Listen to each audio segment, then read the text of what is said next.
Hey, you're alive. When I dragged you out of the river, I thought you were never gonna wake up. I checked your pockets for ID, a phone, maybe. I hope you don't mind. But all I found was some loose change.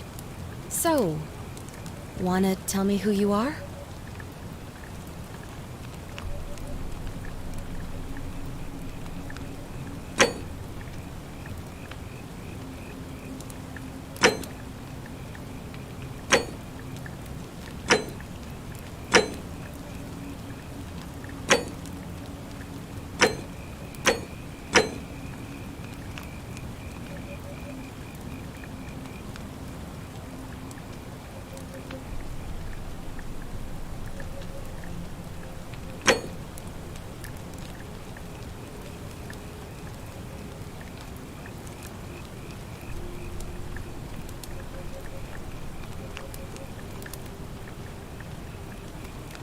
Well, it's nice to meet you. And I'm sorry to pry, but any idea why you were floating down the river? What's the last thing you remember?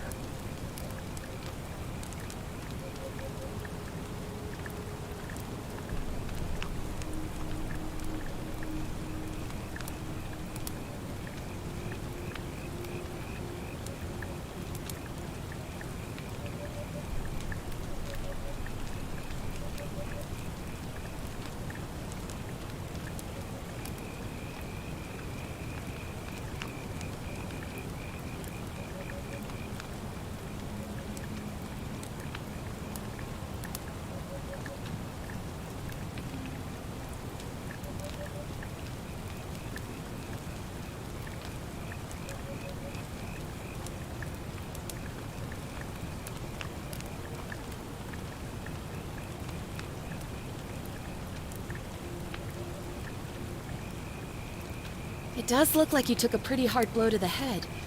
You're just lucky you've been given a second chance. Which is why I feel terrible for what I'm about to say, but I have a favor to ask. There are some ruins just behind you. Roman, I think. I need you to go in there and see if you can find a guy named Al for me. He went in there a few hours ago, and he hasn't come out. I've been freaking out, wondering if he's trapped or injured, or worse. I would have gone in after him, but he made me promise to stay here, no matter what.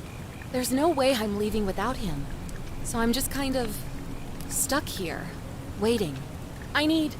What I mean is, I was hoping you wouldn't mind going in there to find him? If you can do that, I can get both of you back to civilization in my boat. Please? Oh, of course. Sorry, I don't mean to be pushy. What do you want to know?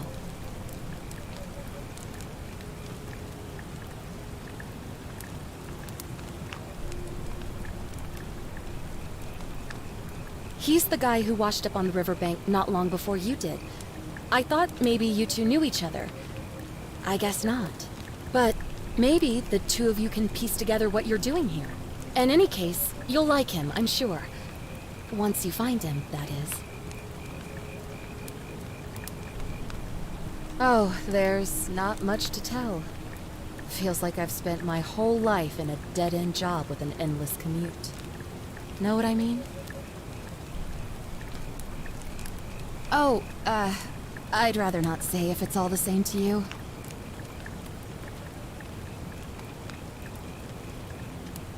All right, fine. Sorry if I sounded cagey, it's just that I don't always get the best reactions when I introduce myself. My name's Karen. You're welcome. Always happy to help. Was there anything else you wanted to ask?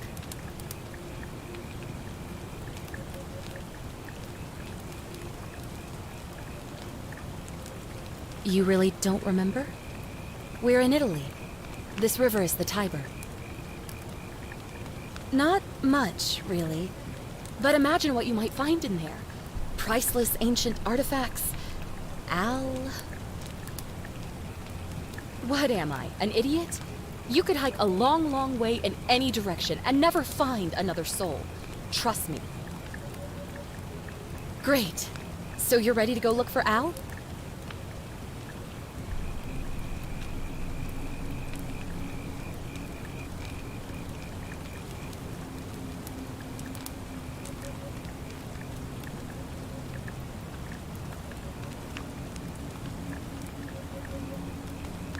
Thank you. The entrance is just past those columns behind you. Please, hurry.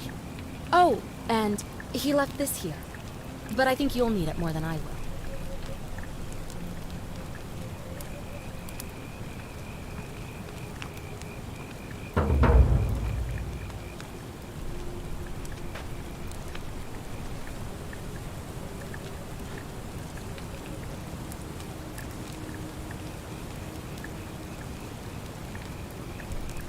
Back already? What's up? Thanks again. And please, hurry.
If you're reading this, it means I've discovered the entrance to an ancient Roman city hidden deep underground.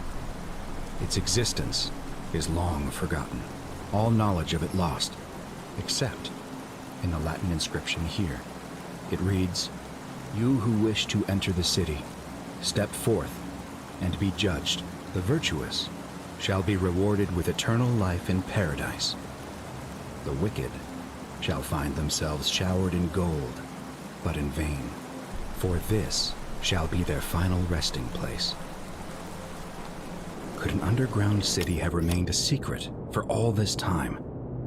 Could people have survived down there, against the odds? It seems there's only one way to find out. If I'm not back in an hour, I'm somewhere on the other side.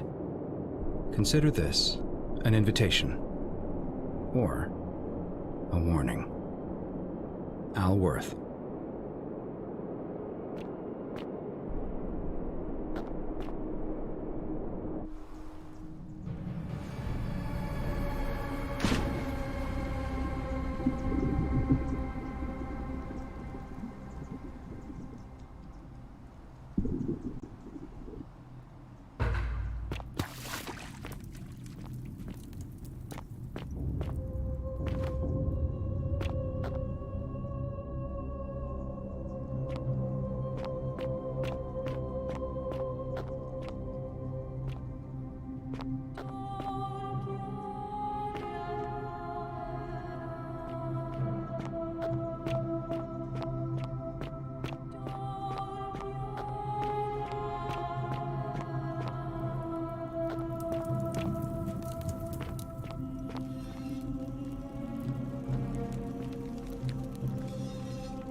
reads this, I'm sorry you had to find me like this. And worse, you'll suffer the same fate I did. I've spent a lifetime in this place, going around and around in circles, searching for a way out. The inscription was right. There is no way back. And here there are only two options. Death, or that godforsaken doorway into the past. I made the mistake of stepping through it. I wanted to set things right. And I tried. I really tried. Whatever I did, it took me right back to the beginning. Don't make the same mistake. Better to end it all now. And find out what awaits you beyond that portal.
Salve, friend.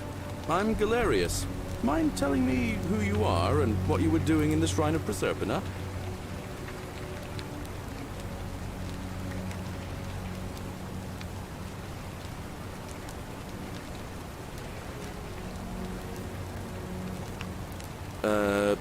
No idea what you're talking about. Oh, wait. Are you a bit, not right in the head? That's all right, friend. Everyone's welcome here. But listen, most folks seem a bit confused when they get here, but you seem very lost, and in more ways than one. So let me make this nice and simple for you. Live by our law here, and we'll all get along just fine. Not laws, law. There's just one, the golden rule, and the punishment for breaking it's kind of horrific. But our magistrate insists we take all newcomers to see him, so I guess I'll let him fill you in. So then, you coming?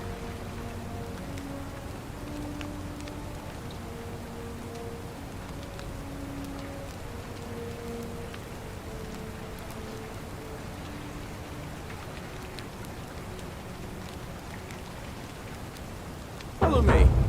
I first arrived, I couldn't believe there were people living down here. But, as you can see, we've got a nice little community now. Only 23 of us at the moment, if you count the 3 who are missing. No idea how, since nobody knows a way out. But it's just big and dark enough to get lost in, if you're not careful. Aren't you going to introduce me to your pretty new friend, Galerius? Keep it in your loincloth, Aurelia. I'm taking her to see the magistrate. That pompous old bore won't be magistrate for much longer. Anyone who helps vote him out today drinks at my bar for free tonight. Politics. I'd stay clear of it, and her, if I were you. She's... it's not my place to say. Down on your right is our farm, where I grow all the food you'll ever want. As long as all you want is leek, cabbage, and wheat. Huh. That one usually gets a chuckle. The bloodless shadows wander without flesh or bone. Ah, don't mind Livia. She means well. She's just been in a bad place since... Well, you know, I don't know what happened to her. Up here on your right is the chasm. If you've got a weapon, it belongs way down at the bottom. Up on your left is the forum, where you can visit the market or get yourself patched up in Lucretia's clinic in the Shrine of Apollo. Most of us have almost nothing, just what we had on us when we arrived, and what we've been able to make and scrounge up since. And this central plateau is where the magistrate and the other patricians live, so don't expect a warm welcome. Galerius, you're meant to be working the farm, not trudging dirt into the villas. Take it easy, Horatius. I was just taking our new friend here to see the magistrate. Well, he's asked me to escort the newcomer personally. The farm. Go. Now. You'd better go with him. But just remember, they're not like you and me. Don't let them use you. What was that? What did you just say? I said it'll take some getting used to. Yeah, I'm watching you, farm boy. Greetings, citizen. My name's Horatius. Magistrate Sentius asked me to escort you to him personally. Follow me, please. Follow me. The only thing you really need to understand right now is the golden rule. Let me see if I can explain it this way. When I was serving in the Legion, if there was a mutiny brewing in one cohort, the legate in charge wouldn't waste time finding the bad apples among hundreds. They just divided us into groups of 10. Made us draw straws, and whoever drew the short straw had to be executed by the other 9. Didn't matter whether he'd done anything wrong. One of us in 10 would die for the crimes of the collective. We call it decimation. If that seems like rough justice to you, you're in for a rude shock. Because the golden rule is exactly 10 times worse. The magistrate can explain the rest. He's up these stairs. Whatever are you wearing? Oh, I wish Horatius would stop letting barbarians in here. What do you want? You know, some people say it's the creation of an all-seeing god who's watching everything we do. But what kind of an awful, incompetent god would let my sister go missing on his or her watch?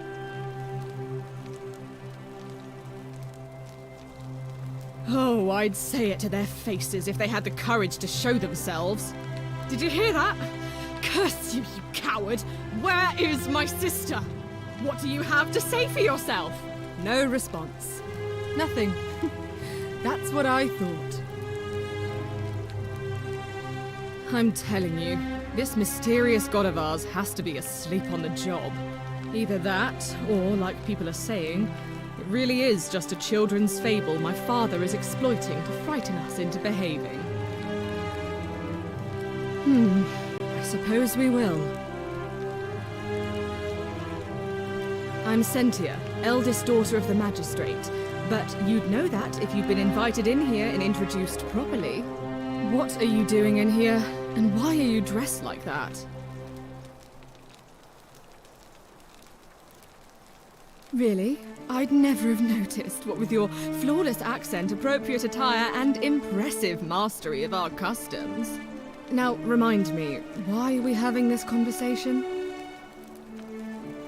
Oh, Ugh, what is it with you people? You heard the rumor that my little sister escaped and figure I must know a way out too. Is that it? Well, that's just a stupid rumor. We have no idea what happened to Scintilla. I wish you mouth breathers would just leave me alone. I don't know. Can you? Can you tell me how a person could have disappeared from a city with no exits and no crime? Was she snatched away by the harpies?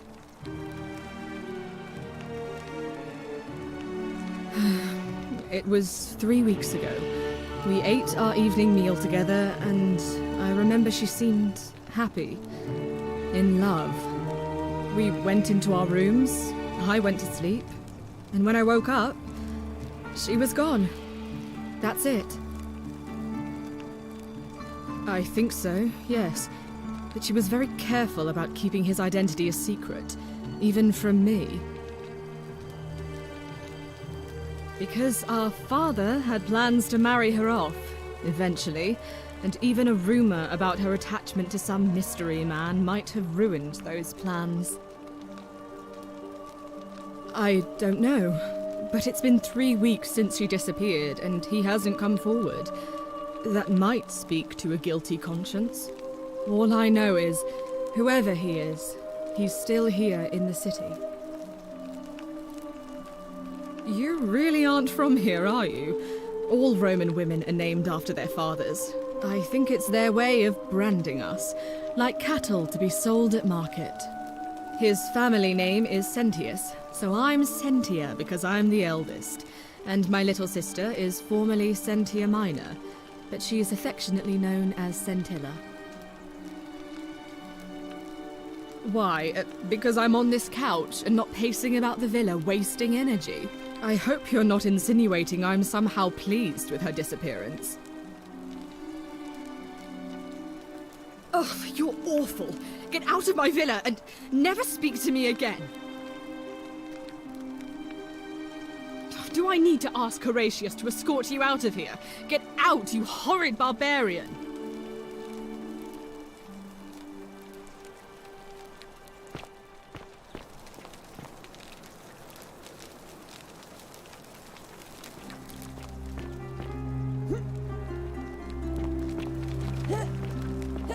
Ugh, this place has become a thoroughfare.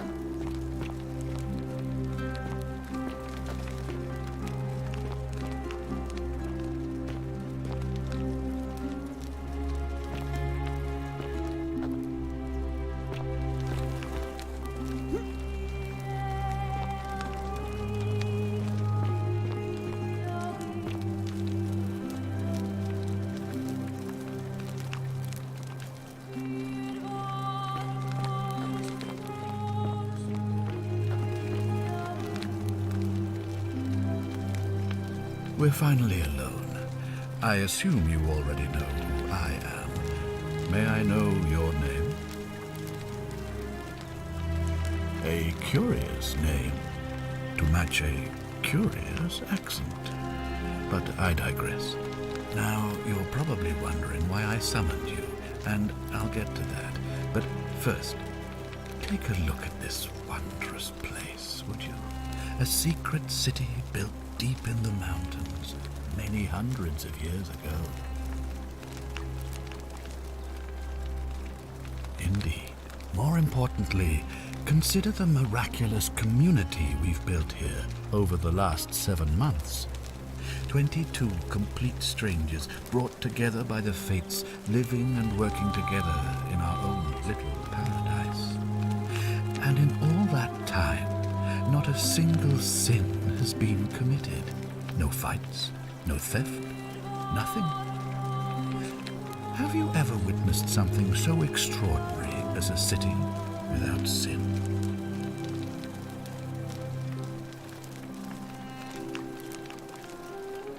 Nor could I until I came here. But the reason for this miracle is as simple as it is terrifying. If even one person commits a sin here, every last one of us will die. You see, the builders of this place, whoever they were, left inscriptions warning, The many shall suffer for the sins of the one. From what we can gather, breaking the law here will anger the gods and provoke a terrible punishment. Like the curses of Medusa and Midas combined, turning us all to gold. We've come to call it the Golden Rule. It's extraordinary that we've survived as long as we have, and each day I grow more and more afraid that our time in the sun is almost up. And now it seems that day is finally here. All that matters is that somebody in this city is about to break the Golden Rule. Why else would Proserpina send you now? Unless you and I can stop them, our doom is assured. I know that's a lot to take in, and you look like you have questions. Please, ask away.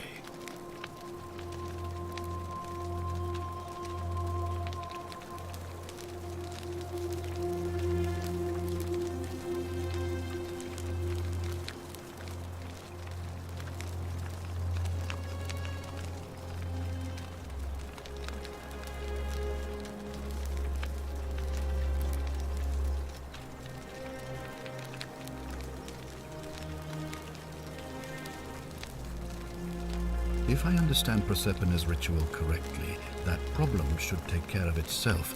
Let me see if I can explain. If you manage to prevent the sin that breaks the Golden Rule, I won't need to bring you here. I won't create the portal, and you will never have been able to come here. Thus, you'll have created a paradox. If this occurs, you should be flung back to your own time, having changed the past for all of us. Make sense?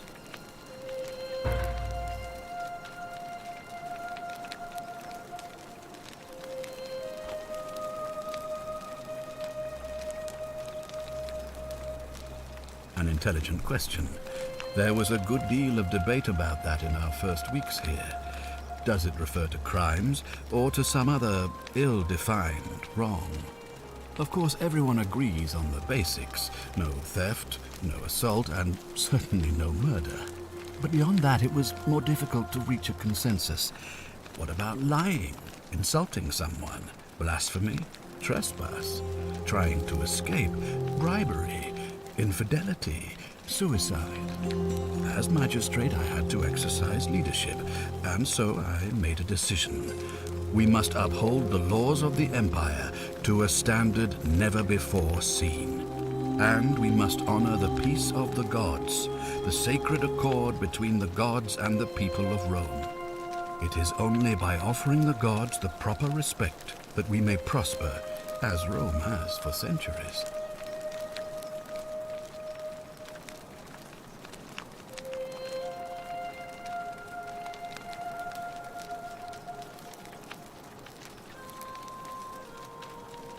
Barbaric? Barbaric? What are you talking about? The Empire is the most civilizing force in the known world. Rome is a beacon of light in the darkness. For 800 years she has borne great statesmen, philosophers, poets, artists, and engineers. We have comprehensive laws protecting the rights of our citizens, which have unified countless warring tribes all across the Mediterranean and beyond, from Gallia to Judea. All our citizens are treated the same, regardless of the color of their skin or their sexual preference. Can you say the same? When our people are starving, they are given food rations, and when they are wronged, they have the right to bring the guilty party before the magistrate. Our laws forbid treason, murder, assault, and rape, as well as theft and arson, and so on. No other civilization in the world is so advanced, and you have the hubris to call us barbaric?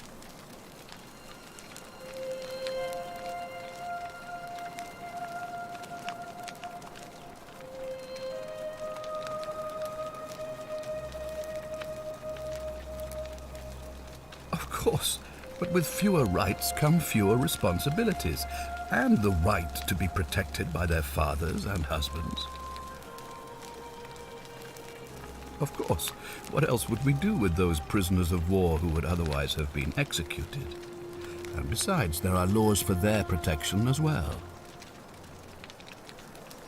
On occasion, but our gladiators are almost all volunteers seeking glory, or condemned prisoners who would have been executed anyway. I do not see the harm. You mean the blasphemous cult responsible for burning down half of Rome last year? It's hard to blame the people for being angry about that. Are you talking about our practice of decimation? Of course. We could hardly unite all these warring tribes without a disciplined, formidable legion.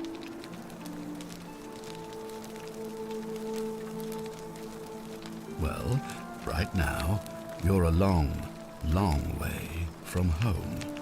I have made my pronouncement on the subject. Unfortunately, there are still those here who resist, whispering blasphemous and treasonous lies in the shadows. I would be keeping a close eye on them if I were you.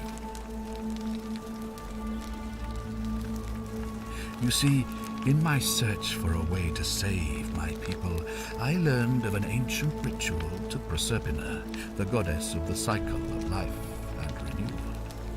It's said to open a doorway in time, so that if the unthinkable happens, one person can pass through it and travel back to the past. And when I saw you arrive in a flash of light from the goddess's shrine, I knew that person was you.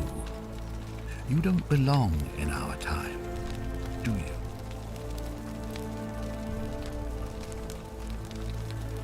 "2,000 years?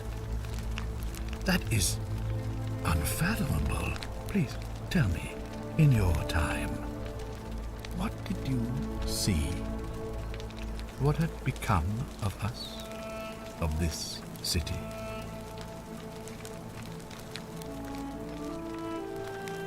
I have imagined it, our downfall, 1,000 times, but it still breaks my heart to hear the truth of it.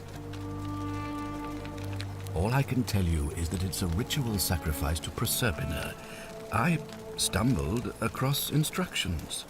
I have to recite a prayer, and of course, as with all rituals, some sacrifice is involved. Usually that means wine or food, or in some cases a live animal. In this case, the sacrifice is rather more costly. The life of the person performing the ritual. I don't suppose you saw any sign of me in future? I assume that was me. If I'm forced to perform the ritual, it's going to cost me everything. You'll try to make sure I don't need to use it, won't you? Well, I suppose that's all I can ask for. Well, I believe you're in the best position to go around asking people questions. You're new here, and it'll seem perfectly normal. As for me, well, it pains me to say my attempts to impose order have not earned me many friends. I fear I may not even remain magistrate after today's election.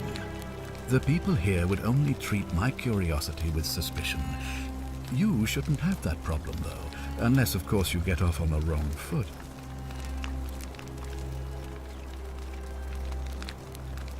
Do you ever stare at a problem for so long that you can't see it for what it is anymore? What's needed here is a fresh pair of eyes. The less I prejudice the independence of your investigation, the better.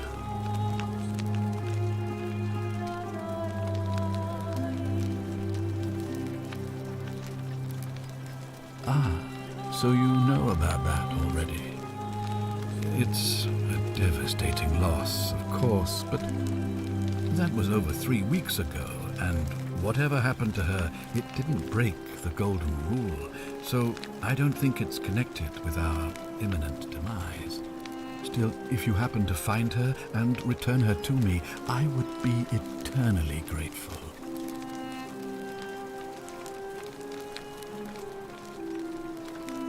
You mean you couldn't speak Latin before you arrived here? How strange. but the gods are active here, and their temples and shrines hum with power like nowhere else in the Empire.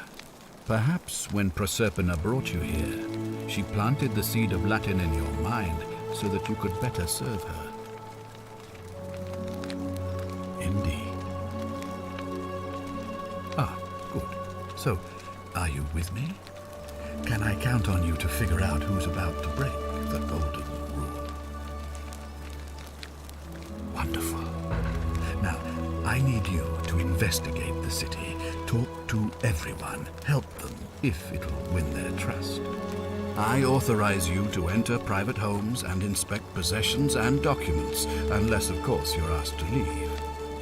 Figure out who the culprit is, and as soon as you have a name, come back and tell me immediately. Oh, and one last thing.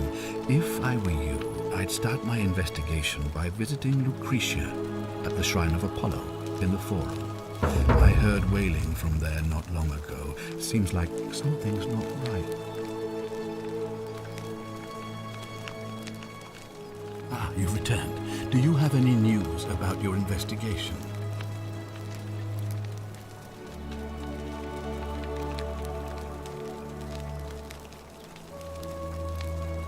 Thank you. I'll be waiting here for news.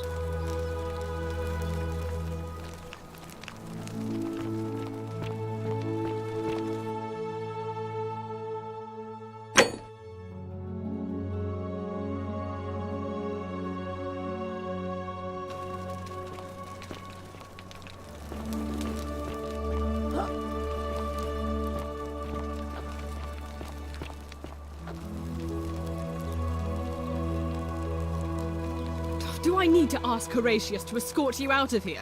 Get out, you horrid barbarian!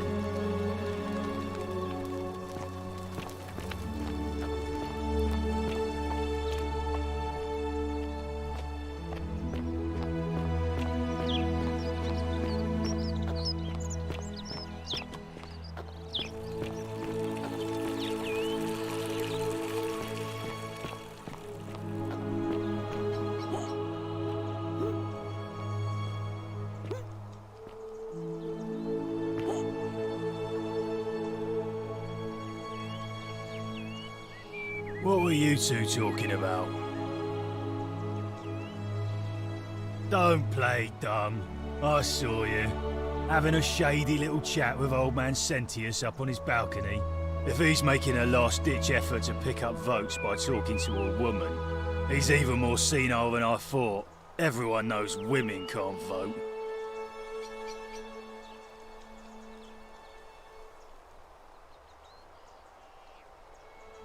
What else would you be murmuring about on election day?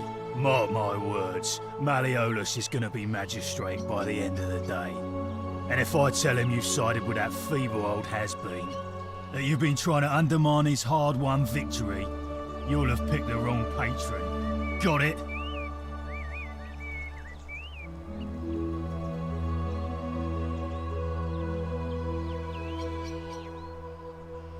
Oh, you just made a big mistake. Malleolus is going to hear all about this, and he'll make you suffer the tortures of Tartarus while you're still alive. Stir Commodite.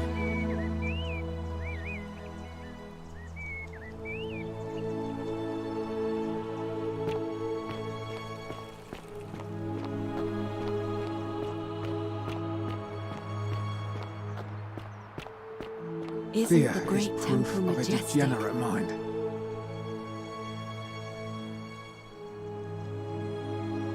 A new face. Ave, and may Vesta watch over you. I'm Equitia. To what do I owe the pleasure of this visit?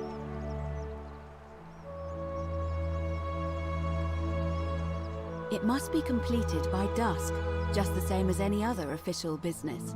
It'll be between Sentius, the incumbent, and Malleolus, the challenger. Why do you ask?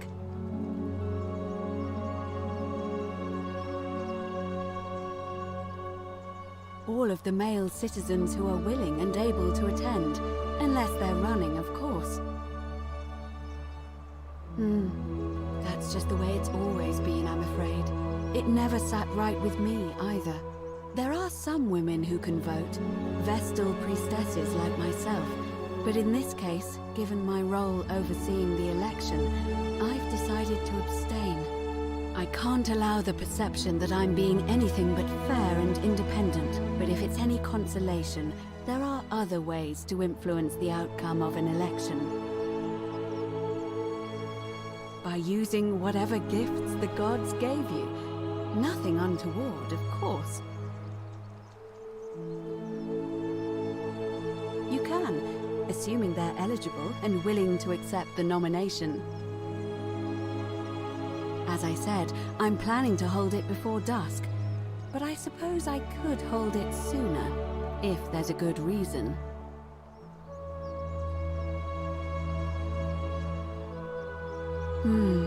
Yes, I have overheard some rather unpleasant arguments. The last thing we need here is additional conflict. Very well. I'll get things started right away. Citizens, it is time. Let us meet to elect our magistrate. Election starting.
Citizens, we have a quorate body of voters gathered here to elect the city's magistrate.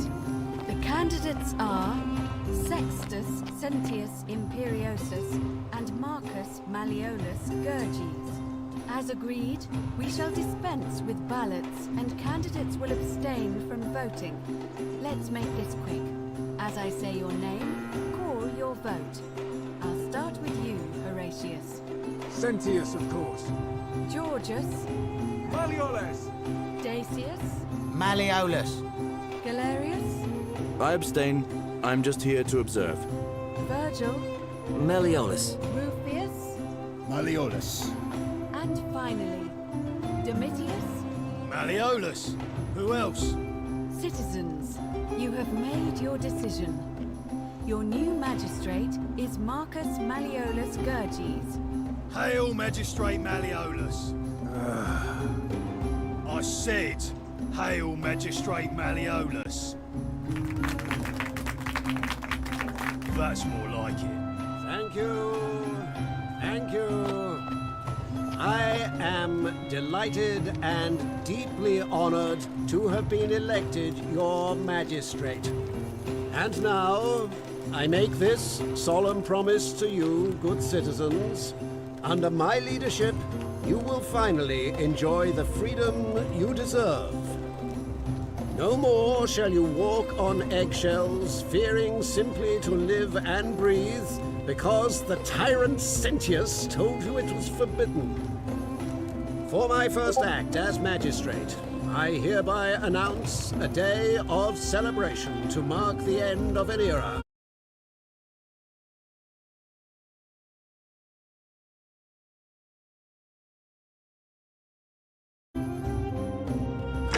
The myth of the Golden Rule is no more. The Golden Rule is real, you idiot. For his attempt to deceive us all, Sentius is hereby found guilty of treason against the Empire. What? I have committed no crimes. This is madness. His sentence: to fight for his life in gladiatorial combat against Domitius. Here and now for your entertainment. You have no idea what you're doing. You're going to get us all killed. Wait, I exercise my right as a Vestal priestess to pardon him. I will not allow you to do this. You're showing your true colors now, priestess. Your corruption sickens me. Domitius, ignore her. Proceed. This is insanity. You'll doom us all. Lies! It is time the Golden Rule was exposed for what it is, a children's fable, exploited by a treacherous leader to instill fear in all of us. This is why he's in his gladiator gear. They've been planning this all along. Shut up, all of you. The magistrate has spoken. I'm going to enjoy killing you, old man. It's real! The many shall suffer for the sins of the one.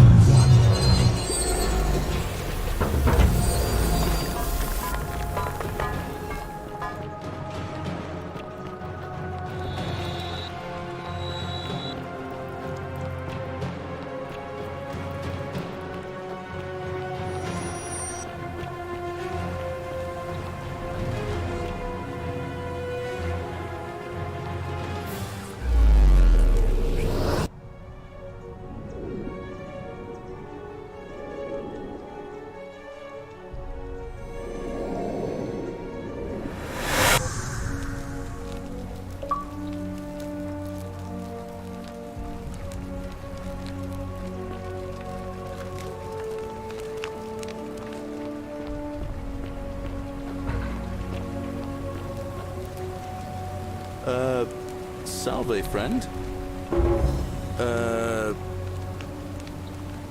Oh, I guess how much did I drink last night? Oh, and since you seem to be in a hurry, you should try out this device I made. Worked real hard on it.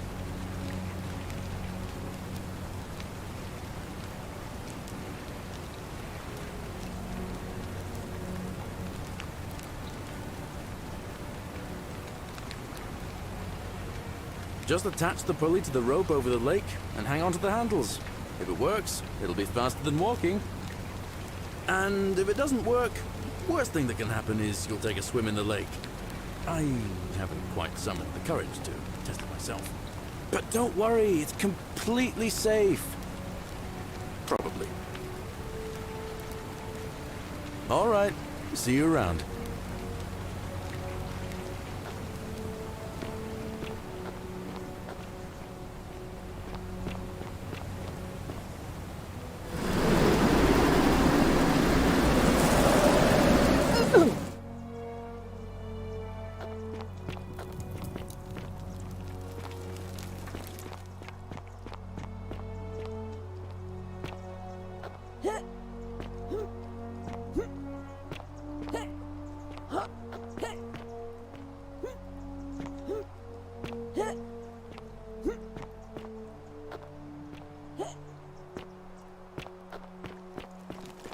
Don't you just love springtime?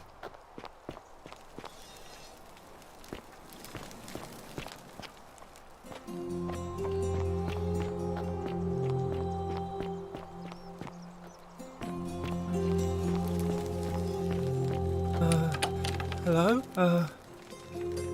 Hello? You're going to let me out of here? Really? Galerius already tried that. He said the magistrate wouldn't listen, no matter what. What about the rules? I don't want everyone to get in trouble because I was bad. Like Galerius? He's nice. I like Galerius. He made me a doll and everything. If you help make him magistrate, he can get me out of here, and I can give you the key to my treasure. Hannibal said it was in the cisterns. I can't remember what it was, just that it was way up high and very precious. Bye-bye.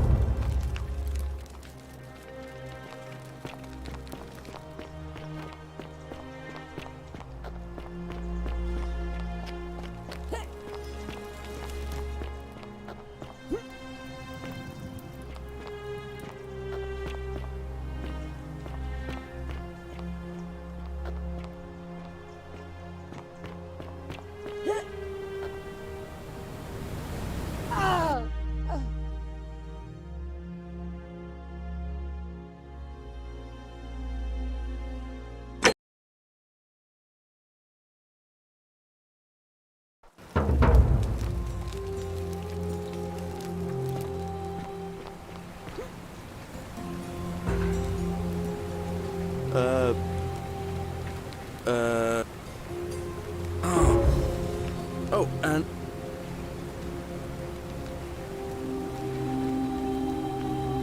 just attach the post and... but don't... Alright.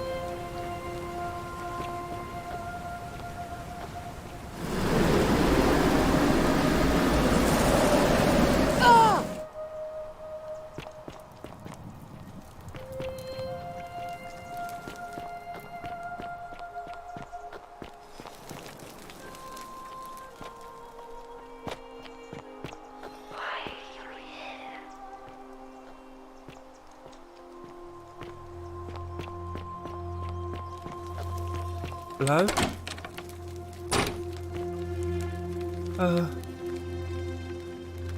You're going... Hilarious. What about...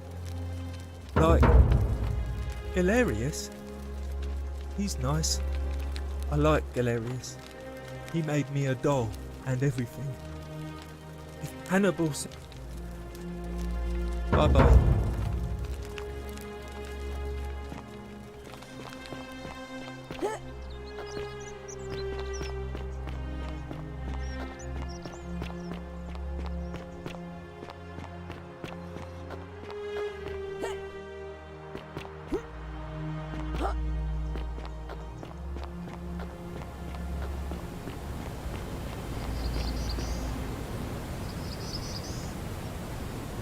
I saw you use the device I made, and it worked! Anyway, I'm sorry to ask, but is there any chance you'd be willing to do me a favor? Well, I've been trying to get this rare flower from the rock spire in the middle of the lake.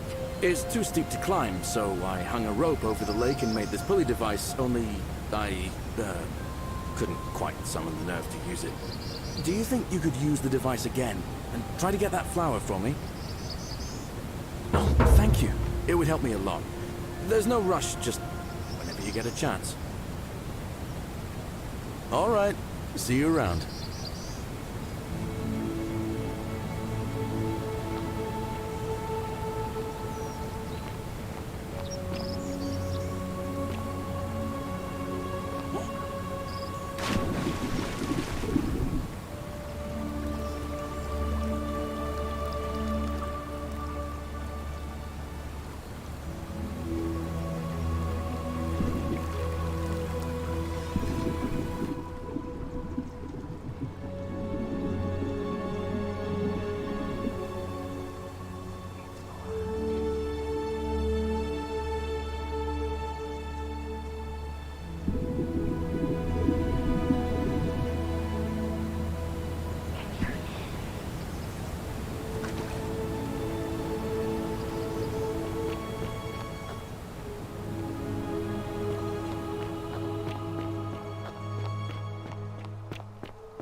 Ah, it's you again.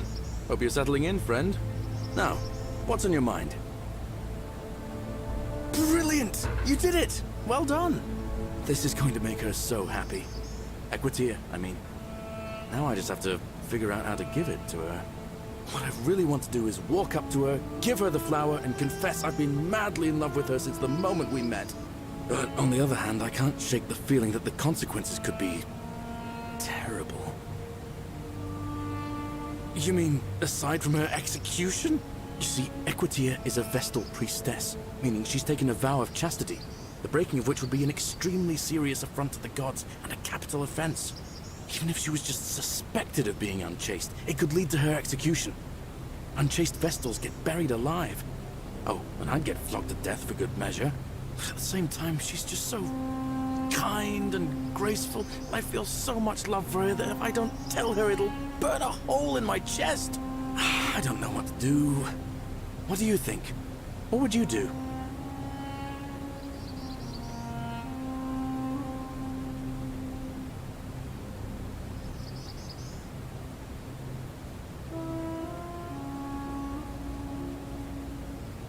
I've told myself that 100 times, but I just can't stop thinking about her.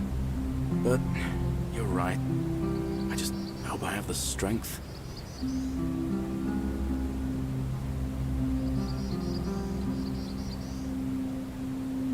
I've bounced the idea around once or twice, mainly as a way of getting Dooley set free.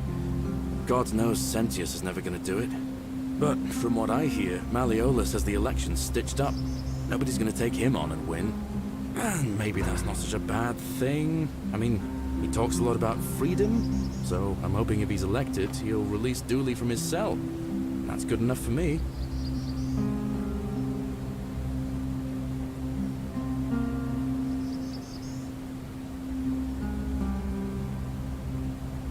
because Sentius put him there.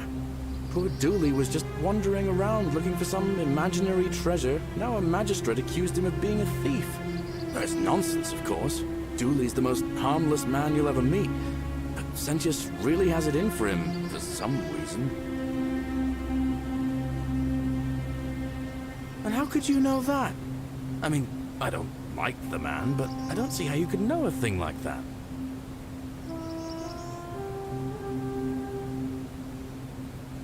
You overheard him say that? Oh, why does that not surprise me? He and Sentius have despised each other for a long time now.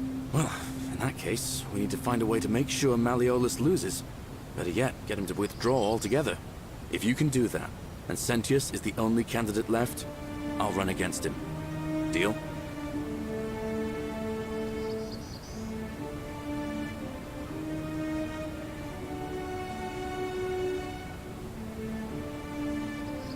All right. See you around.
What are you doing in here?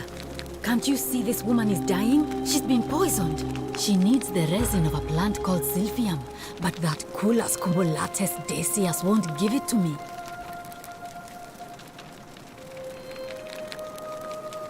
It's too late. She just slipped away. She was poisoned. She came in here frothing at the mouth. Normally, I'd treat her with resin of silphium, a rare plant which is perfect for this sort of thing. And I knew Decius had some at his market stall, right around the corner. So I ran over there, but he just looks at me with this evil smile and says, "That'll be 1,000 denarii." There was no way I could afford that, and he knew it. Then that toad shrugs and says, "Supply and demand. I guess you don't value your friend's life that highly." Anywhere else, I'd just pay a thug to steal it from his stall, but there's no way I can do that down here. with the golden rule.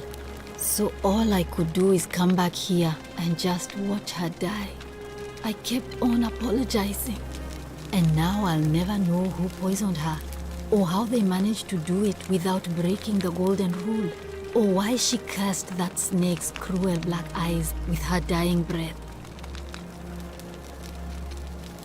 Well, unless you have the power to bring someone back from the dead, there's really just one thing you can do. Get me that silphium resin. I'm going to have another patient in here soon.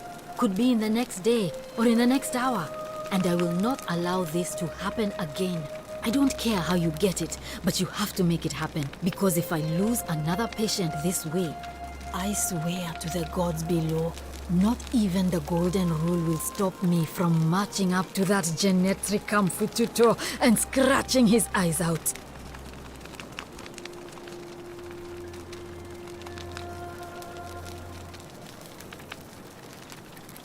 Well, come back if you get sick or injured. Day or night, I'll do what I can.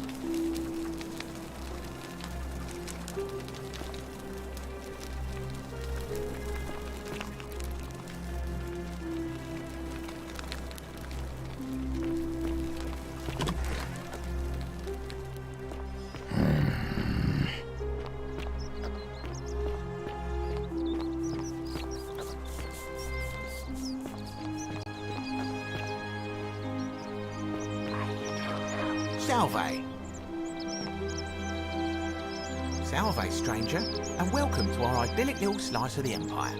I'm Dacius. Terrible shame what happened to Yulia, but we just have to carry on, don't we? Certainly. All I ask is a reasonable price of 1,000 denarii.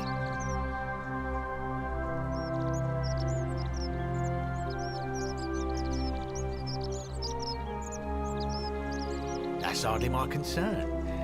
But if you get a job, work hard and save your coins, you should be able to afford it within, say, 5 years? Oh, it's perfectly legal. Simply a question of supply and demand, I'm afraid. Take it or leave it.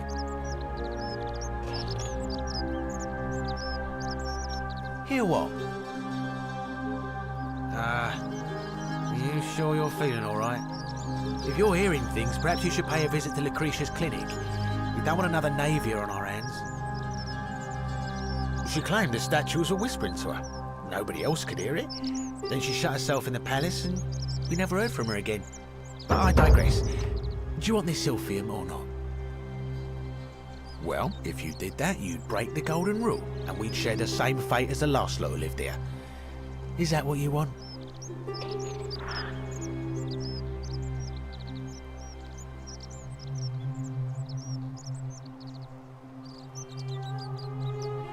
We agree on something. Now, do you want to make a purchase? Very well. Perhaps I can interest you in something within your budget? You mean, how did I end up here? That is a lengthy tale. All right. Well, you see, I'm in the business of procuring rare and precious objects liberated from the enemies of Rome. Mostly sculptures, vases, the occasional slave, fetch a magnificent price in Roman high society.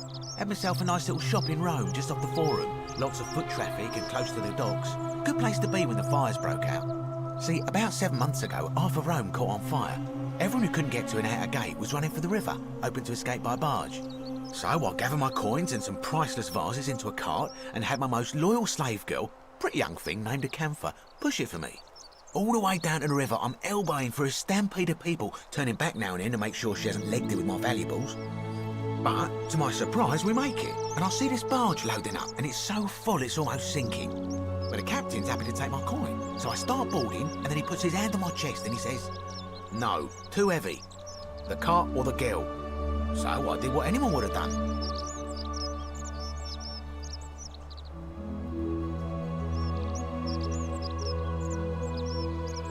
The girl? Weren't you listening? All my valuables or the girl? I mean, I can always buy a new slave girl if I still have my money. So I put my hand on the car, and I guess she realised what was happening because those pretty black eyes of hers go all wide. And in one swift motion, she topples the whole bloody thing into the Tiber.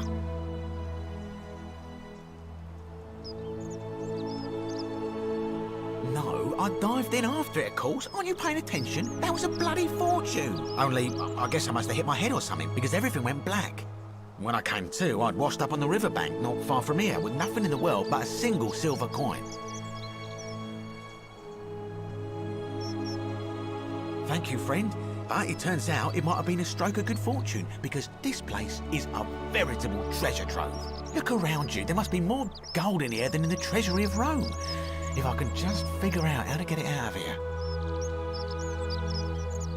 I'm afraid not.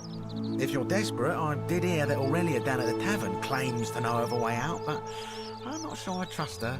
Some people here are a little shady for my liking.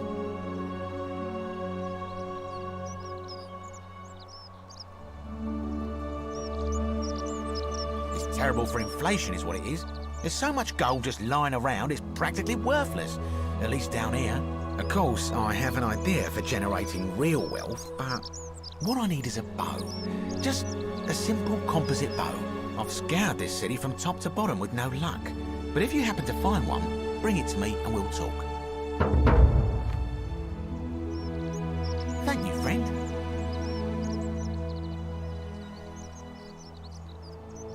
Malleolus. I mean, Sentius couldn't even keep his daughter safe. What hope does he have of protecting us?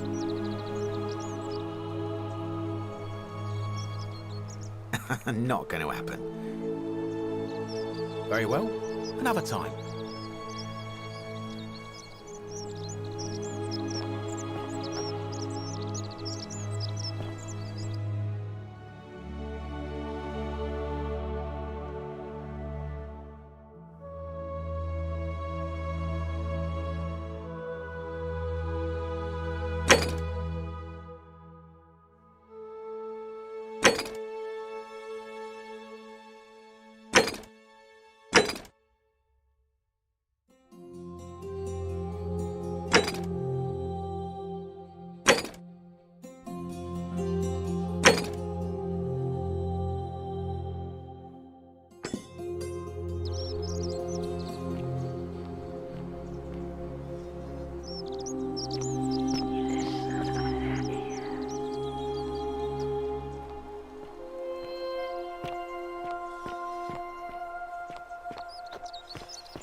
Hey, Virgil, how much would you want to make me a bow?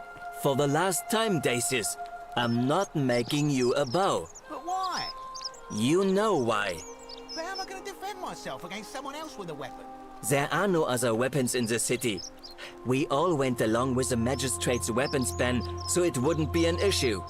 That's why I've got to get in first before someone else beats me to it.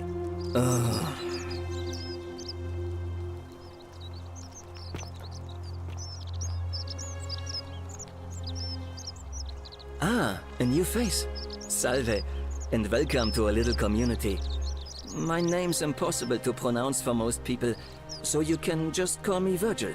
You arrived on a sad day, friend. What with Julia's death.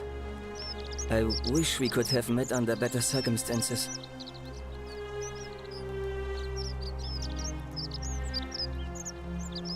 Well, Malleolus is talking about loosening some of the restrictions in this place. And while it's all a bit vague, at least he has a vision.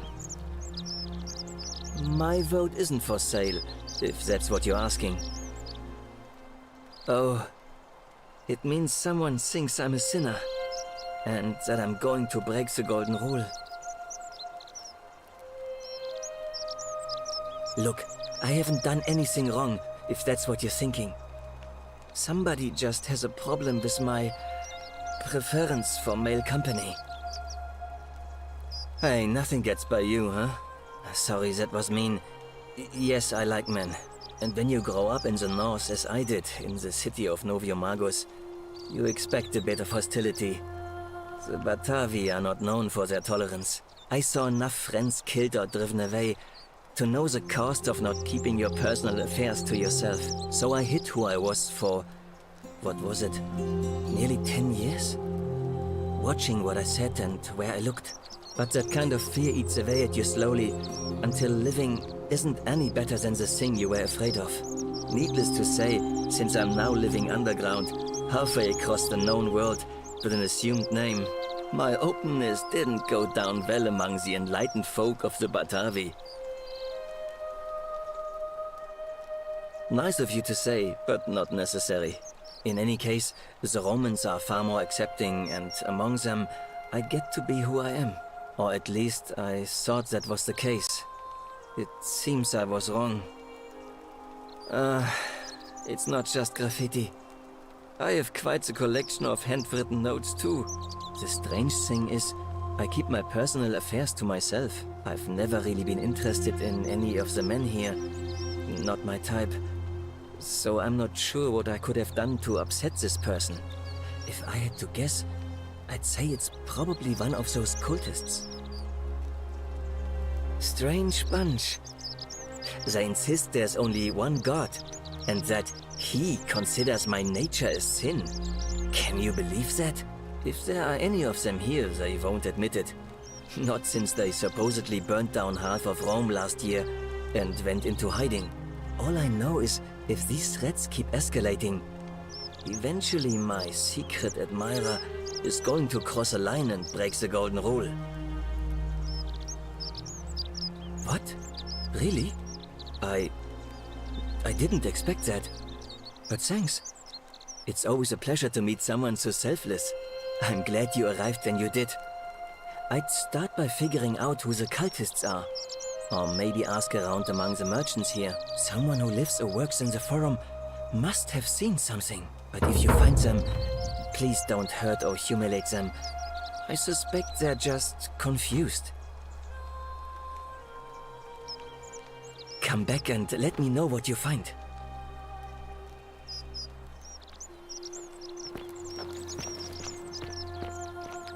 Ah, a fellow traveler from a faraway land. Greetings, I'm Georgius. It gladdens me to see another foreigner in our midst. We must stick together, you and I. And I must say, my sartorial friend, your clothing is most extraordinary. Leather boots in place of sandals, trousers with precise stitching, and such a curious design. I have traveled distant trade routes from the markets of Damascus to the farms of India, and never have I seen anyone dressed quite like you. Tell me, I must know, from which exotic part of the world do you hail? Is this a riddle, or perhaps you mean to say you feel like you are ahead of your time? I feel the same way. Another reason for us to stick together. We will have much time here to get to know one another. But for now, do you require assistance? I know you do not require clothing, so information perhaps?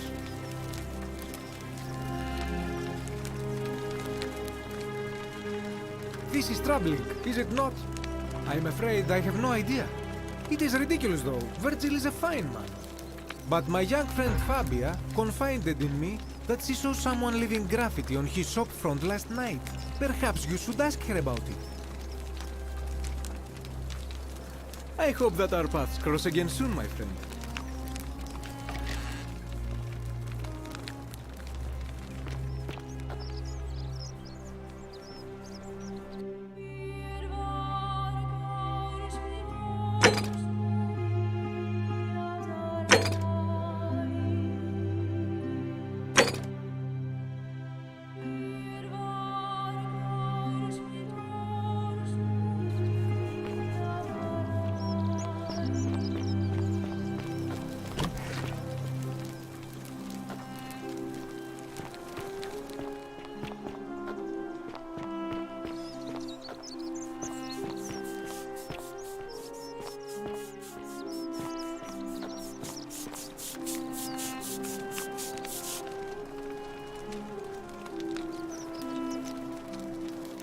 Any news about my... Oh, that's all right. Nice to talk to you.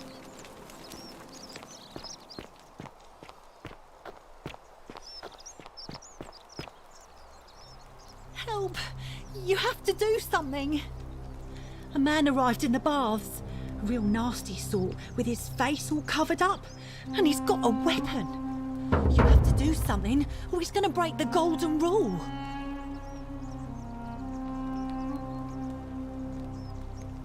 Thank you. He's still in there, somewhere. I have to hide. Find me in this empty shrine when it's over.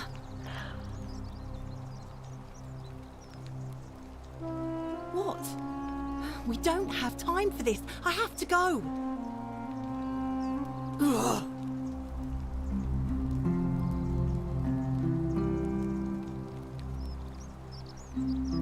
The shrine is collapsing!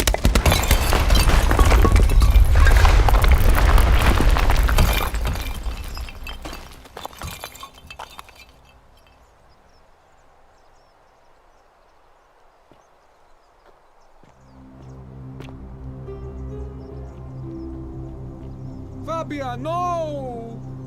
Oh God, she's dead! Did anyone see that? The whole shrine just collapsed on her! Oh, Fabia, why did you have to go in there? Poor sweet girl!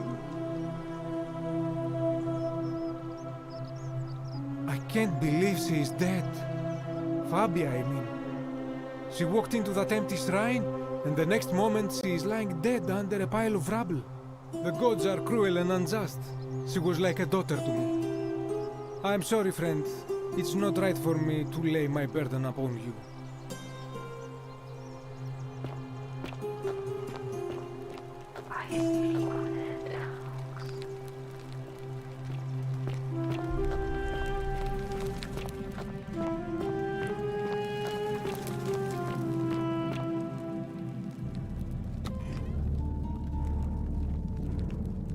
Stop right there. I'm looking for Tiberius Quinctius Crispus, otherwise known as Quinctius. Do you know where he is? I'm not sure I believe that, so allow me to explain something to you.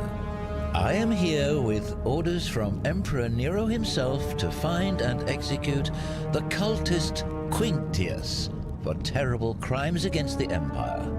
So, if you tell me the truth, I will allow you to live. But if you lie to me or otherwise obstruct the Emperor's business in any way, I will put this arrow through your chest.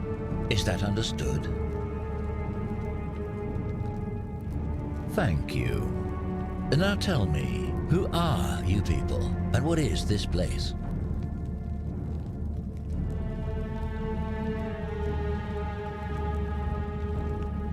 Oh, how very welcoming of you. You want me to let my guard down, is that it? You're not going to get your claws into me. I was told Quinctius was a cultist, but I never thought he'd be foolish enough to lead me right to the heart of his mystery cult.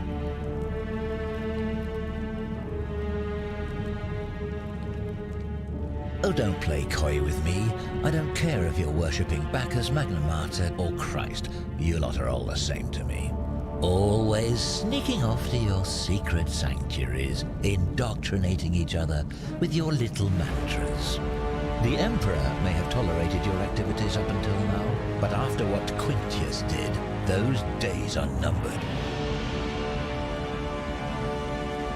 You say that, but if you're not a cult, then why go to such great lengths to keep this place a secret?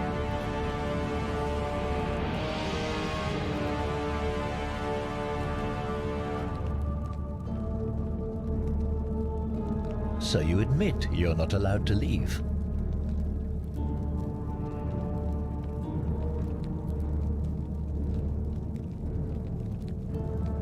Threatening me is not going to help you, but in any case, that sounds an awful lot like a cult to me. And I saw the inscription saying, "The many shall suffer for the sins of the one." I take it this is some kind of mantra you all believe?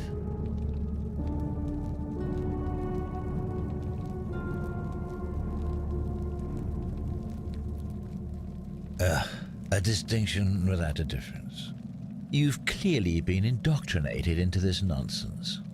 Now tell me, where did you lot get enough gold to make all these statues? You lot are practicing human sacrifice too. You people disgust me.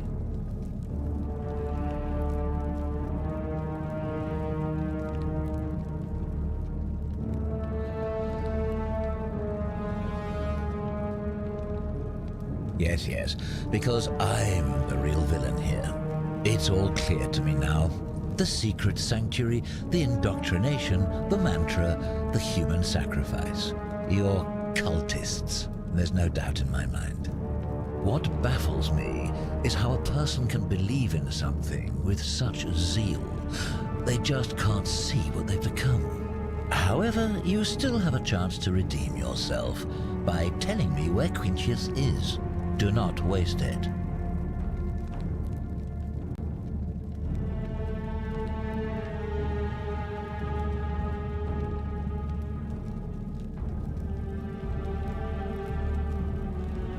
Gold? I don't care about gold. You don't seem to understand the situation, so let me make it abundantly clear. The only thing I care about is carrying out my duty to execute the cultist Quintius. I have spent many exhausting months tracking this arsonist through cities and villages, roads and forests, bribing stubborn travelers and peasants for leads. At times, I was so bone-tired I could have sworn I'd approached the brink of death. But still, day and night, I pressed on for the glory of the Emperor. So, you see, I know he's here. Turning back is not an option, and right now, the only thing standing between me and my triumphant return to Rome is you. So, for the last time, are you going to tell me where he is? Or do I have to put an arrow in you and ask the next person I meet? Very well. Here's what I know. He's a 40 to 50-year-old man with distinctive eyes, one green and one blue. He's also known to have delusions of grandeur. The Emperor says he and his cult, your cult, are responsible for starting the fire which burnt half of Rome to the ground and killed thousands in the process.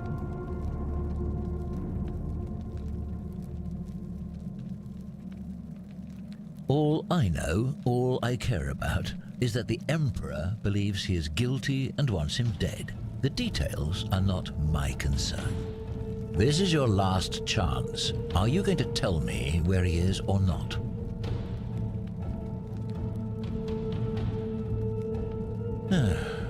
Then you're of no use to me. Do you have any last words?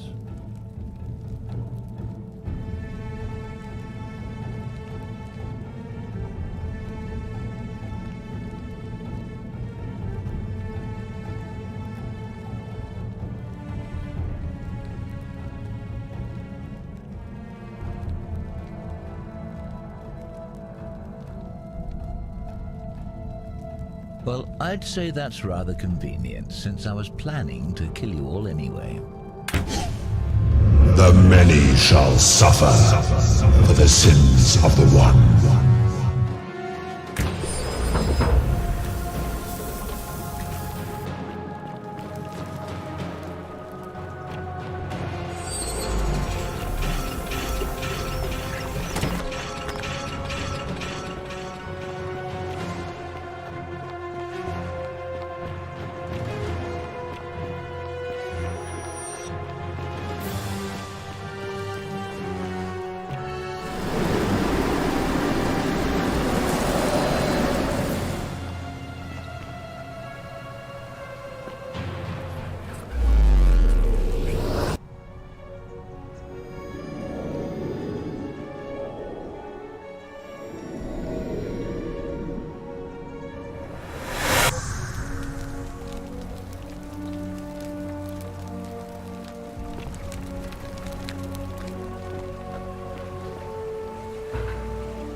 Salve, friend. I'm Galerius.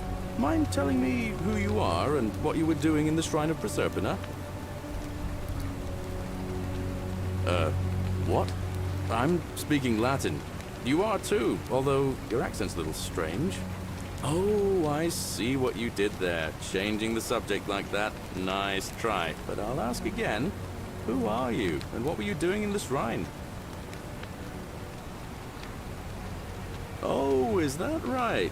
Well, just make sure you don't get lost in any other sacred places you're not supposed to be. Can't have you disrespecting the gods by accident, can we now? But listen, most folks seem a bit confused when they get here, but you seem very lost, and in more ways than one. So let me make this nice and simple for you. Live by our law here, and we'll all get along. All right, friend. Suit yourself.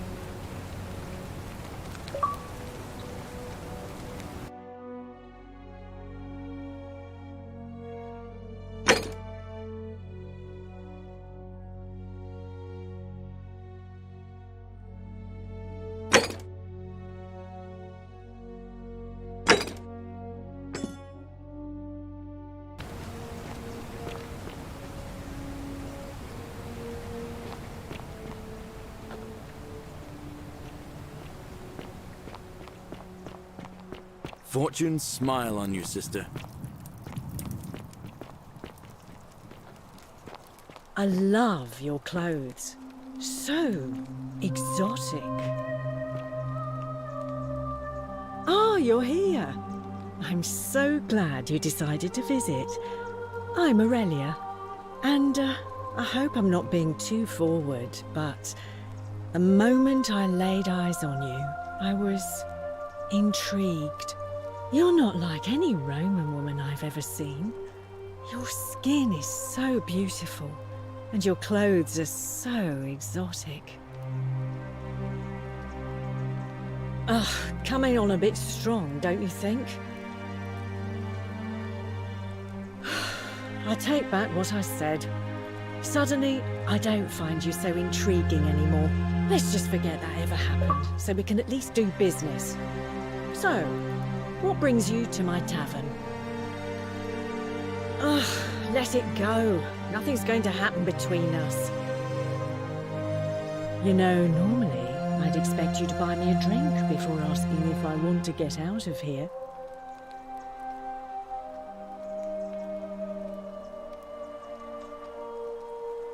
Straight to business, huh? I can work with that. As a matter of fact, I do know a way out. I'm happy to tell you all about it, but this is valuable information we're talking about, and I don't just give it out like some cheap oracle. So, how badly do you want it? Is it worth, say, 1,000 denarii to you?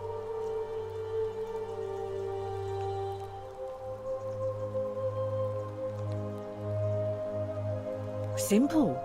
It's a one-way trip, and I'm not ready to go just yet. I like my life here. One day, maybe, but not now. I think of it this way. I have something of value, and I'm willing to share it for a price. That's not unethical. That's just good business. Now, do you want it or not? If I took your money without giving you what I promised, I'd be breaking the golden rule, wouldn't I? And I have no interest in doing that. Well, perhaps you could take out a loan.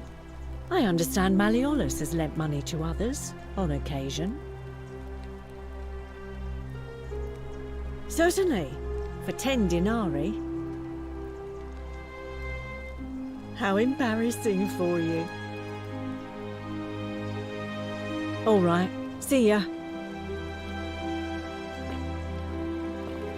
Ixia turns.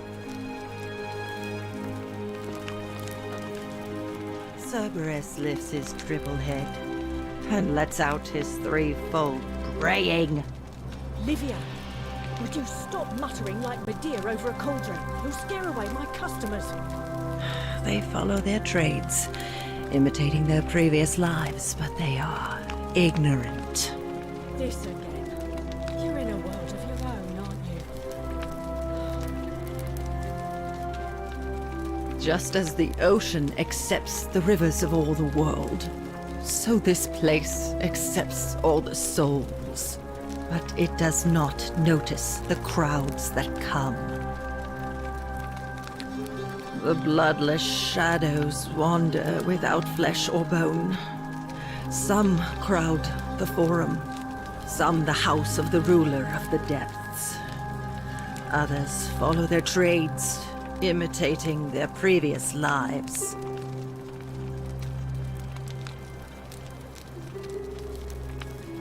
There is only a downward path, gloomy with fatal yew trees. It leads through dumb silence to the infernal regions. They never do. The bloodless shadows. This is their punishment. Help me? You cannot help me. I have seen things. A pattern, a terrible pattern. It is better for you if you remain ignorant. Pandora's box must stay closed. I'll say no more. The newly arrived are ignorant of the road before them.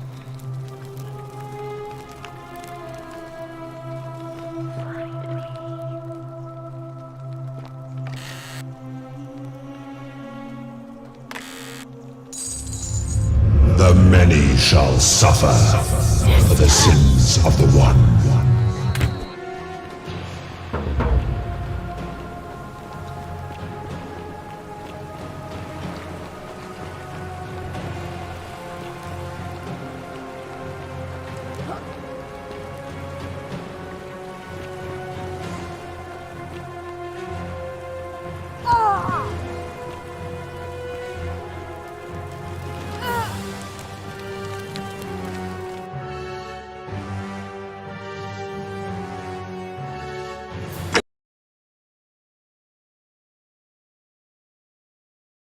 The newly arrived are ignorant of the road before them.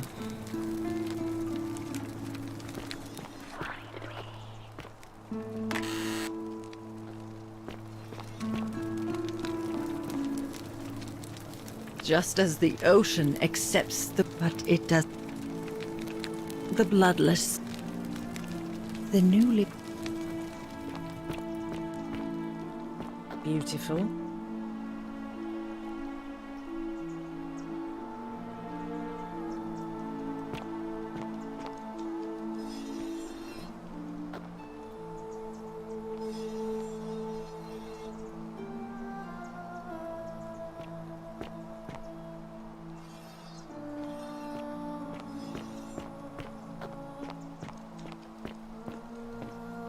You stay away from my money!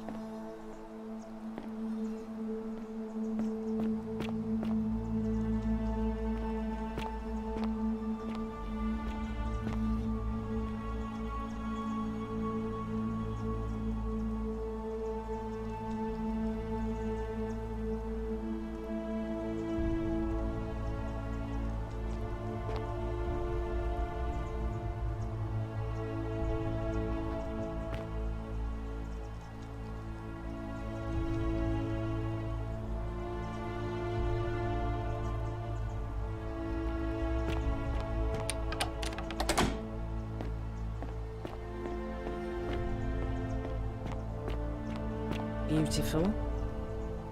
I'll do us all a favour and drink hemlock, Caput Murder. Unless you want me to slip some hemlock into your next drink. Get out!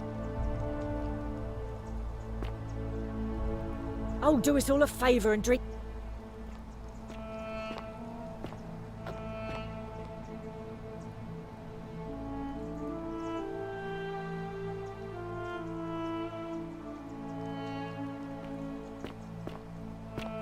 You, Tantalus, cannot catch the drops of water, and the tree you grasp at eludes you.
me Virgil. How much would you want to make me a bow? Help! You have to do something! A man arrived in the baths. A real nasty sort, with his face all covered up. And he's got a weapon. You have to do something, or he's gonna break the golden rule.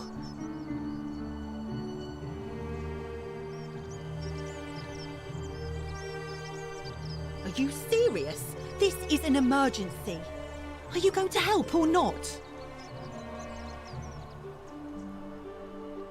None of us do. The magistrate made us throw them all into the chasm. So now this man's bow is the only one in the city. You'll just have to improvise.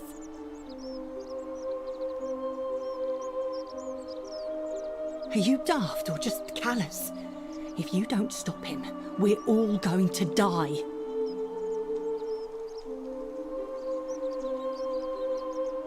Thank you. He's still in there, somewhere. I have to hide. Find me in this empty shrine when it's over.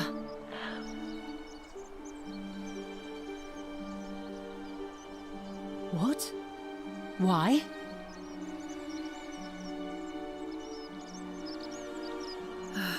All right, fine. Come and find me in my bakery instead. Please be careful.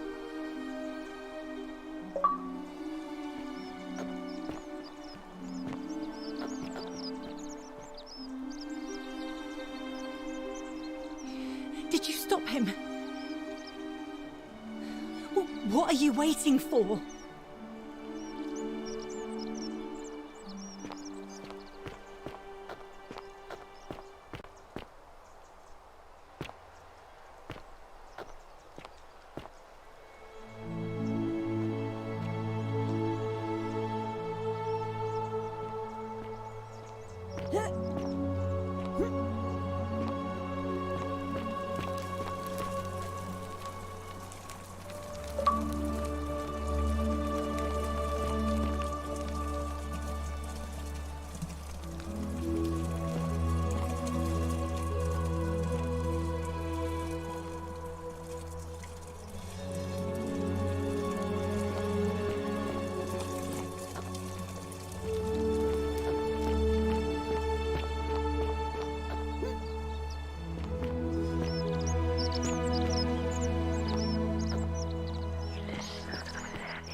Salve.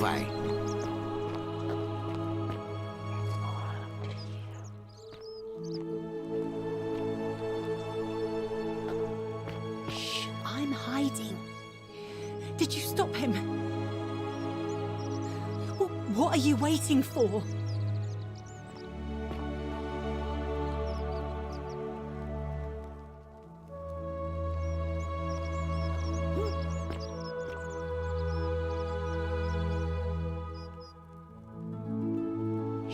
I'm hiding. Wonder how much one of these statues is worth on the outside.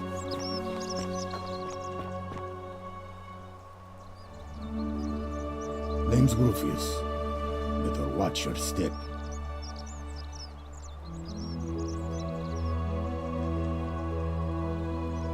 Whatever.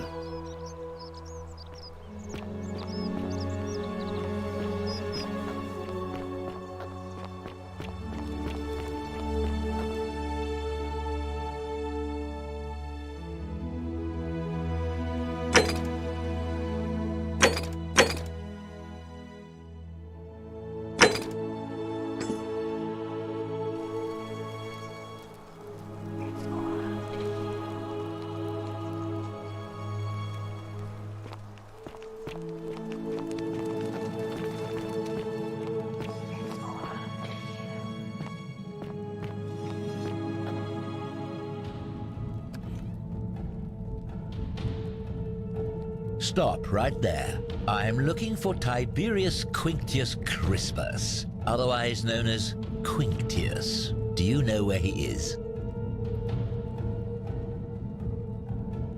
Thank you.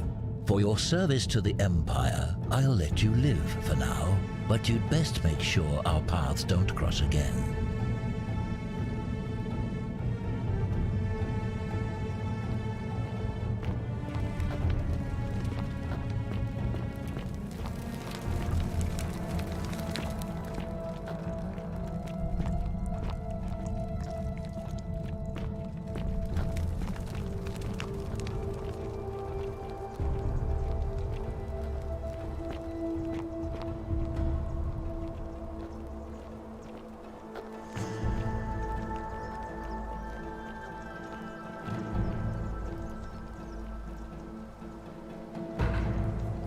It's you, cultist.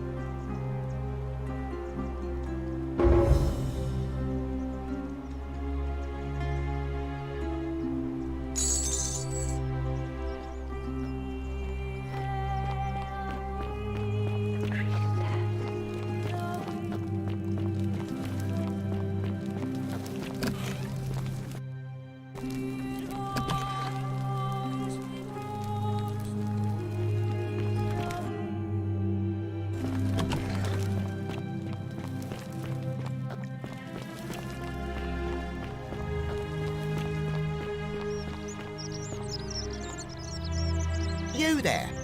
I'm sorry to trouble you, but I couldn't help but notice that fine bow you're carrying. No idea how you managed to get your hands on it, especially in the light of our dear old Magistrate's ban, but I'm impressed. And before you ask, no, I wouldn't dream of trying to buy it from you. I have no use for a wooden bow myself. But I would like to propose a joint business venture of sorts. Tell me, do you have any idea how people here end up as golden statues?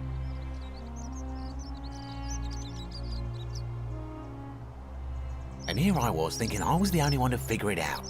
In any case, supposedly 1 or 2 of those arrows is enough to turn a full-grown man into gold. Now, of course, that is a travesty, a terrible, horrible waste of human life which has to be stopped. And yet, on the other hand, I can't help but think of a tale told by that Greek fella Aesop, the goose that laid the golden egg. With the ability to transmute organic matter into gold, one could create infinite wealth. Use your imagination. Golden animals, insects, trees and plants. The Midas touch without the drawbacks. We are talking riches beyond imagining. And even if we were to split all those riches between the 2 of us, half of infinite wealth is still infinite. Interested?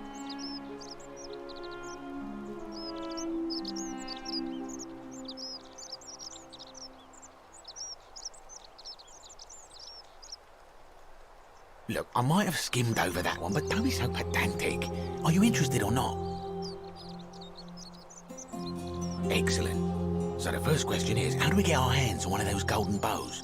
Now, I have a plan, but first, tell me, are you familiar with the story of the goddess Diana? No problem. Allow me to explain. Diana is our goddess of the hunt, the moon, and the underworld, depending on who you ask. The one thing priests and poets agree on is that she carried with her a golden bow and a quiver of golden arrows. And it just so happens that there is a shrine of Diana in this very forum, with a prominent statue of the goddess herself. And would you like to guess what she's holding in her hand?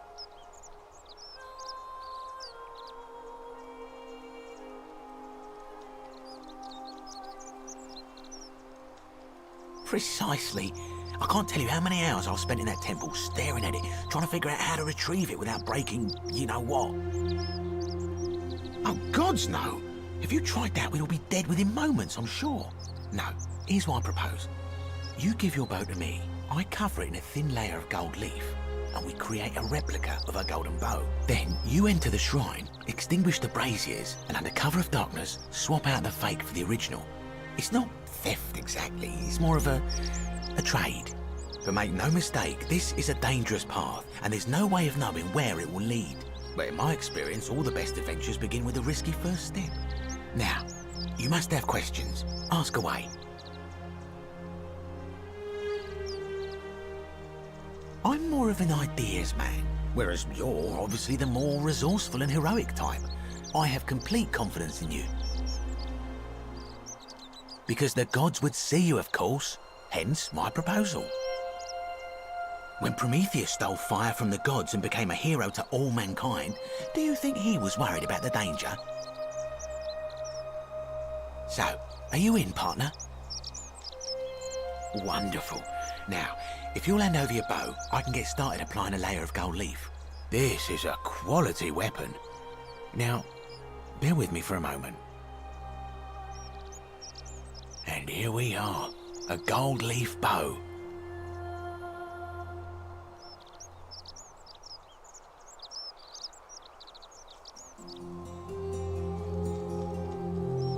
Now I've gone and unlocked the Shrine of Diana for you, so as quick as you can, head on inside. It's just at the end of the street on the left. May the gods not watch over you.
Do you have the bow? Wonderful. Just go ahead and slide it under the door for me and I'll unlock it for you. And yet you did. And now, here we are. With me out here and you in there. Until you give me my bow.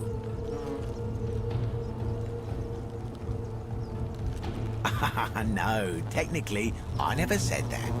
I said, if we were to split all those riches between the two of us, infinite wealth is still infinite. It's hardly my fault if you can't tell the difference between a hypothetical and a promise, now is it? Oh, I do love a good loophole.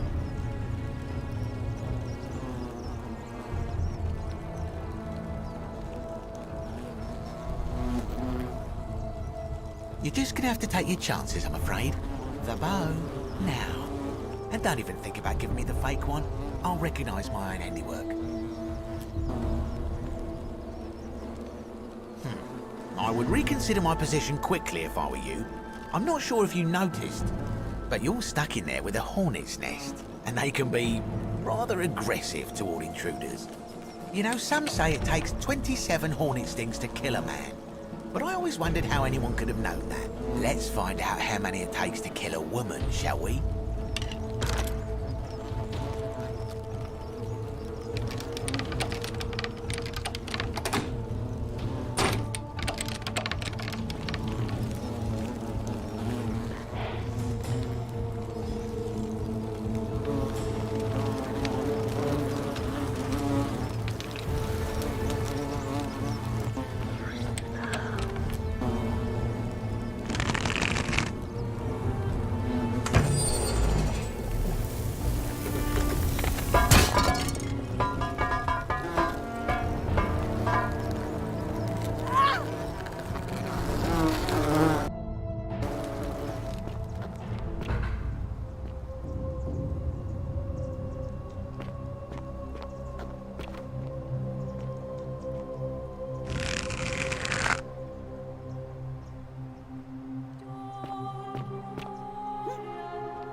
My beloved Galatea, I write this so that one day, when we're finally together, you will understand what I've done and why I had to do it. The others will call me mad or a monster, but I don't care what they think. Everything I'm doing here, I'm doing for you. I'll start at the beginning. Soon after my arrival here, as I walked down a corridor lined with golden statues, I thought I heard a whisper behind me. A rasp of air, as if vocal cords of metal strained to say a word or two. I tried to dismiss the idea, tried to concentrate on my work as the city's medic, but that tortured whisper haunted me. Weeks later, in the hallway to the bathhouse, I heard it again, and found myself drawn to the statue of a Roman woman wearing a stola. Her face was contorted with anguish and fear, and, disturbingly, it was as if she was looking right at me. As I walked past her, I heard that strange whisper again, and turning back, I discovered that, even though I had moved, she was still looking right into my soul. That was when it dawned on me. This was no statue. This was a woman trapped within that golden prison. Naturally, I told the others, but when I could not reproduce the results of my experiment, they would not believe me. But from that moment on, I knew the full horror of this place. Immobilized within these statues are living human beings. It was that day, my love, that my heart broke.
My beloved Galatea, after I learned the terrible truth about the golden statues, I wandered the city as if in a nightmare.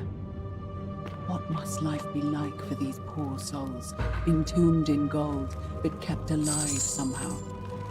Trapped in their own personal Tartarus, consigned to eternal torment, too horrific for any sane mind to comprehend.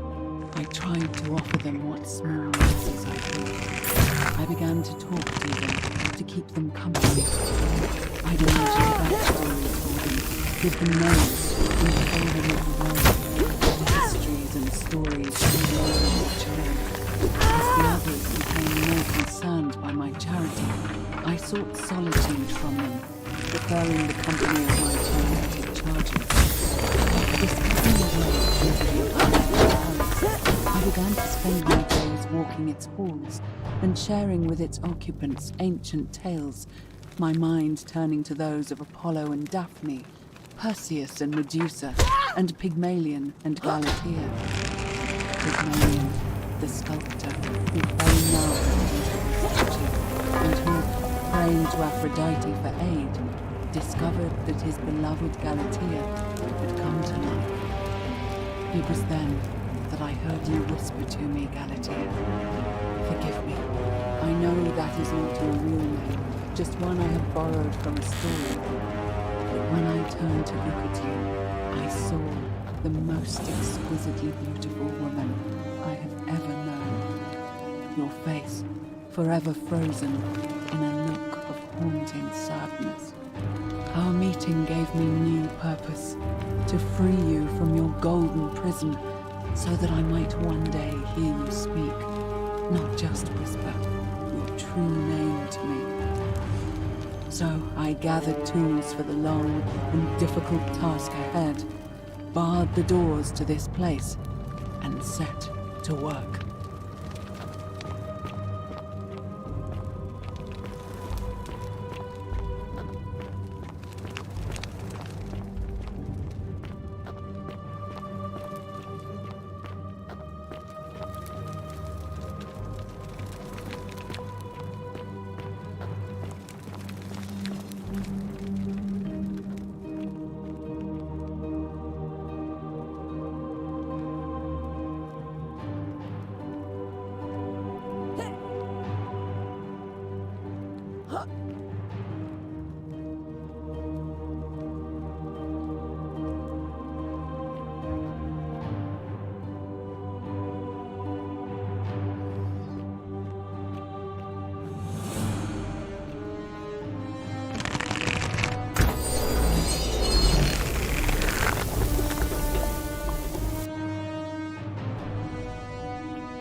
beloved Galatea, my attempts at freeing these souls from their golden prisons have not been going to plan.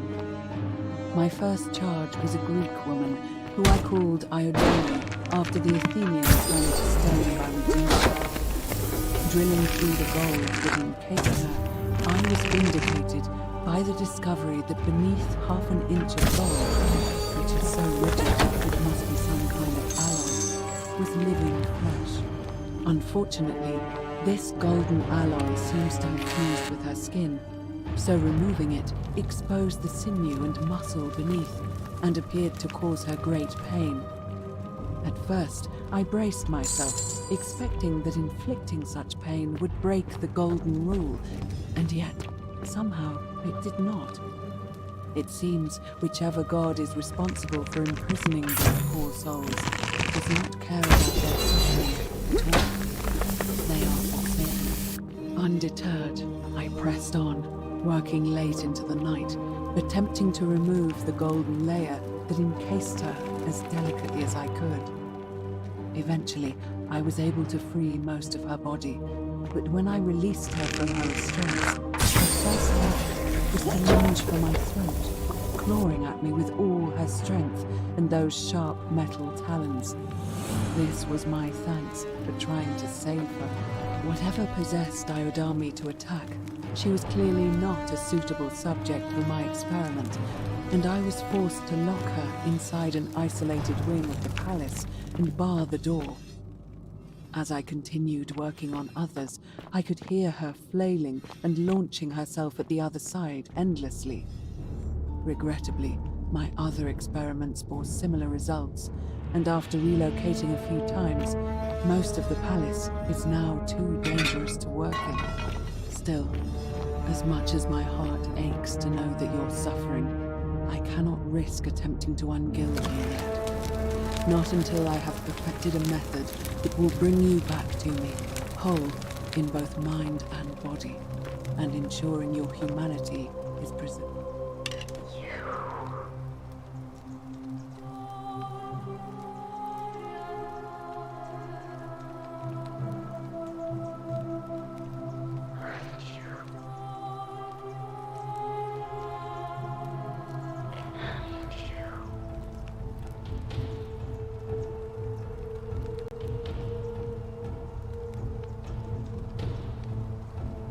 And you must be the wretched snake who broke into my palace and disturbed my experiments.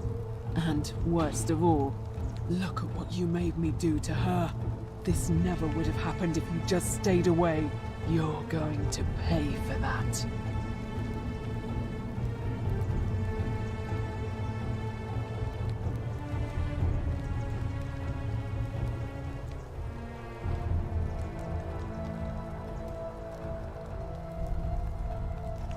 Do you think I care about that? I don't care what happens to me, as long as you get what you deserve. Liar! I locked and barred the gate. I left a message warning you all to leave me alone. I just wanted to do my experiments in peace, for her. And now look at her. You made me turn the most beautiful woman I've ever seen into this. Look at her. She's in agony. All I wanted was to spend my last moments with her, to see her beautiful face, to hear her speak freely, instead of in those cryptic whispers. But as soon as I began my work, she stopped whispering to me. And now I discover she started whispering to you instead. What's so special about you?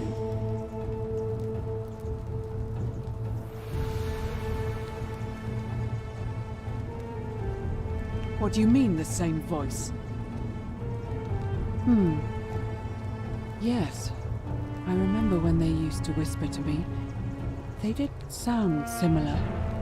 I just thought it was because all voices sound the same when they whisper. But now that I think about it, they were all benevolent and seemed to share a common knowledge. But if these bodies are mere conduits for that one voice, then this body is nobody, and everything I've done here was... Wait, I see what you're doing. You're trying to steal her away from me. Were you planning to wait until I'd done all the hard work, then swoop in? Is that it? Liar! You tried to steal her away from me, and now look what you made me do. Give me one good reason why I shouldn't peel you, too.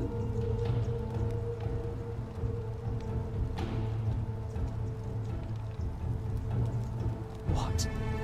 What are you talking about? Wait. So you're saying you weren't coming for us?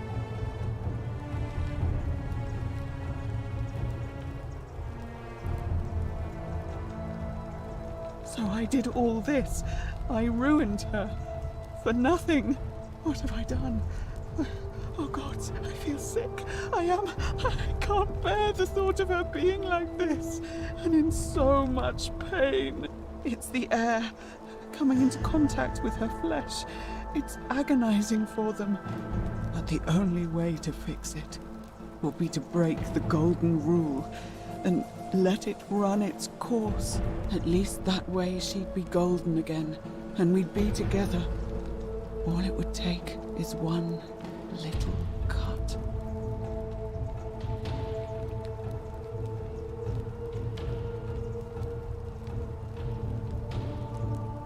It's too late.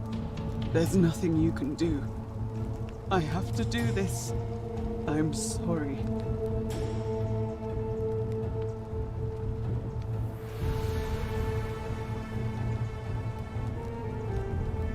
What? Wind back time? What are you talking about?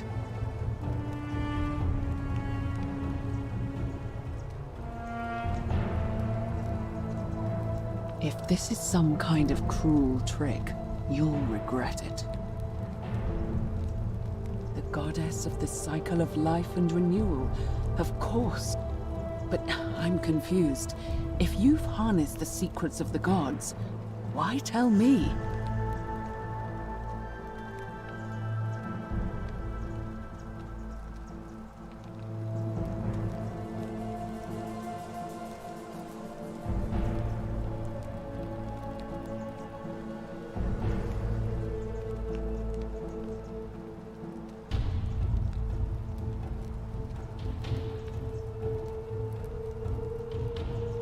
I see.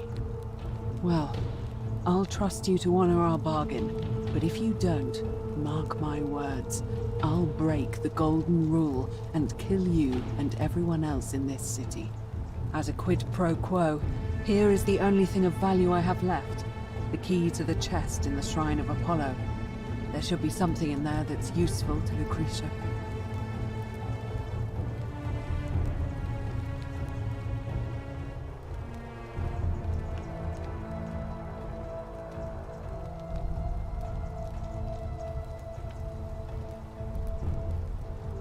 Now, please leave.